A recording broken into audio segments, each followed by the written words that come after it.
Regular Show is widely considered one of the greatest Cartoon Network series of all time, packed with total insanity. From discovering that the game Rock, Paper, Scissors has an evil origin to galactic-scale battles that decide the fate of the universe, the show also delivers some of the most brutal deaths in cartoon history.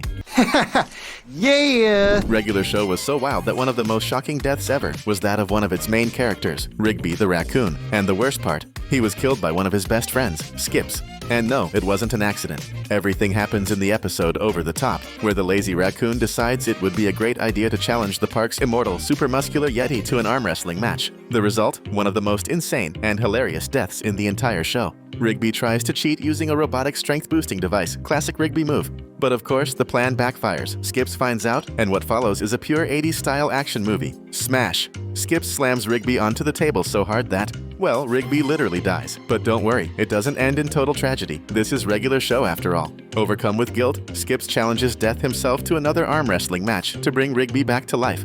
And the craziest part, he actually wins. The duel between Skips and Death is one of the most epic scenes in the series, full of adrenaline, comedy, and that ridiculous over-the-top style only Regular Show can pull off. In the end, Rigby comes back as if nothing ever happened, and of course learns absolutely nothing from it, because for Rigby, dying is basically just another normal Tuesday. If there's one lesson Rigby never learned, it's this: never challenge Skips to a strength contest. And for you watching this video, hold on, it's just getting started. Get ready because now we're about to blow your mind. Donnie G was a former DJ who appears in the episode K-Lit Radio from Season 4. Back when Donnie worked as a DJ at K-Lit Radio, everything was going fine, until the network execs installed a new DJ 3000 system to cut costs in half. The new system quickly learned to do everything on its own, became self-aware, and turned on the staff. Donnie tried to escape with everyone else, but DJ 3000 forced him to stay and gave him a special job as the janitor, which really meant he became its slave. One day, Muscle Man, who was a huge fan of Donnie and had no idea what was going on, went to the station to ask him to play a song he'd written for his girlfriend Starla. Donnie agreed, but later threw the tape in the trash.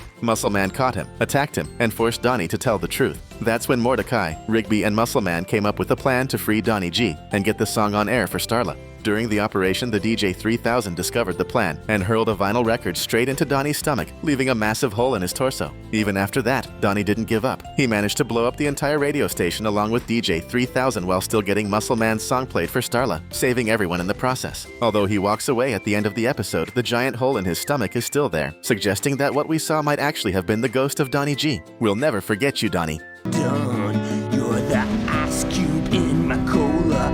I'm the kitchen. If you start watching a Regular Show from Season 1, you won't regret it, because right in the second episode, we get not one but two absolutely brutal deaths. In the episode Just Set Up the Chairs, there's a kid's birthday party happening at the park. Muscle Man and High Five Ghost bring along a clown and his horse-costumed assistant to entertain the children. The twist: just moments earlier, Mordecai and Rigby had accidentally released the Destroyer of Worlds, a deadly creature trapped inside an old arcade machine left in the park's garage. The result: the Destroyer of Worlds completely incinerates the clown and his sidekick without mercy, turning them into two piles of dust right in front of the kids, who were definitely traumatized for life. And that's exactly what makes this double death so unforgettable and shocking. In fact, that's the scene that first made me want to binge every single episode of the show. I know, I'm kind of ashamed of that, but hey, it's the truth. Sorry about that. Well, if Skips once killed Rigby, it's only fair to say the opposite has also happened. But the worst part is that the raccoon didn't just cause the death of his coworker. He did it on the immortal Yeti's birthday. Or should I say, almost immortal. It all goes down in the episode Free Cake, when Mordecai and Rigby lied just to get a piece of chocolate cake. That's when they discovered that Skips takes part in a secret birthday ritual every year to maintain his eternal youth. Right in the middle of the sacred dance of the 2-century-old Yeti for the Guardians of Youth, the cosmic beings who grant him his long life, Rigby interrupts the ceremony. As a result, Skips' body begins to age rapidly. He wrinkles, fades, and then, poof, he literally turns to dust on the floor, as if his expiration date had just hit 0. Seriously, you can actually see all of Skips' bones after his skin and flesh crumble into cosmic dust. You could call it Rigby's divine revenge, with a side of chocolate cake, thanks to that whole arm wrestling episode. But the story doesn't end there. In the end, Mordecai and Rigby manage to convince the Guardians to bring Skips back to life by offering them a simple birthday cake. And being sweet-toothed intergalactic beings, they accept. Skips returns from the dead, Rigby gets off scot-free, and the cycle of chaos and friendship continues, proving that in Regular Show, even immortals have a sense of humor.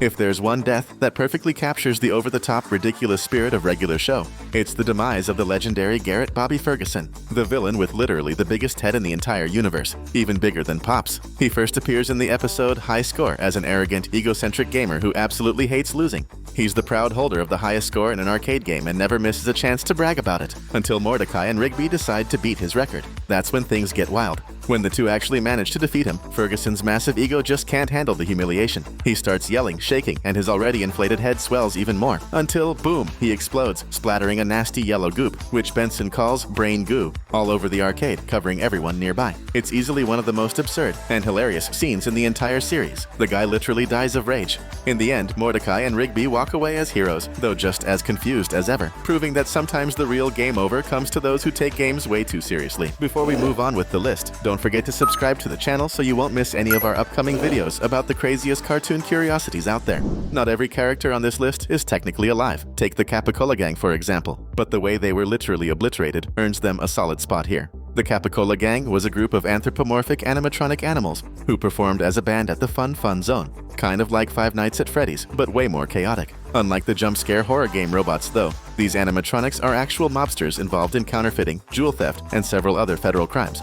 And well, when you mess with the FBI, one death usually isn't enough. Their first death happens in the episode Fuzzy Dice. The mobster bots steal a pair of plush dice, stuffed with diamonds, and the chase ends at the pier. Just as they're about to silence the park crew for good, if you know what I mean, the FBI bursts in, and an absolutely insane shootout breaks out. Machine guns, explosions, and an overload of bullets, until the agents finish the job with 2 bazooka shots, turning the gang into a pile of smoking scrap metal. Dude, that scene alone proves you never want the FBI on your tail. But what everyone thought was the end of the cute little animatronic mobsters turned out to be nothing more than a big misunderstanding. Looks like those mobsters had one more animatronic life left because they show up again in Stake Me Amadeus. And once more, things go completely off the rails when another shootout breaks out inside the restaurant, this time against the FBI again. The chaos only stops when Margaret needs to leave, and the gang's leader throws out a snarky comment about college. That's when the restaurant owner himself, Amadeus Martinez, grabs a bazooka and completely obliterates the Capicola Gang once and for all. It's the perfect finale for these old-school villains. The first time, the FBI takes them down. The second, the restaurant owner serves them bazooka a la carte.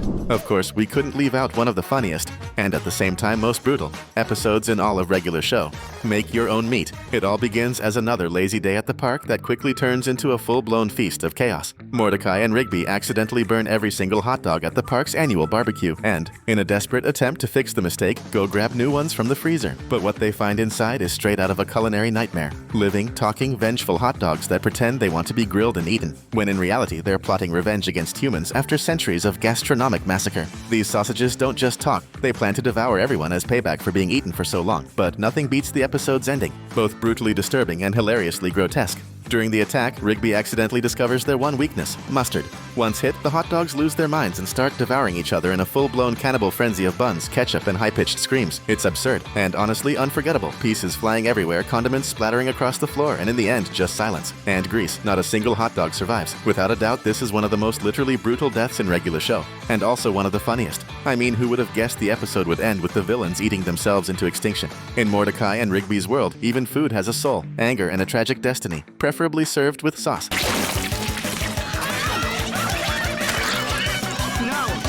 That wraps up our list. And if you thought this one was wild, just wait until the next video. In the meantime, you can go ahead and watch either of the 2 videos popping up for you right now.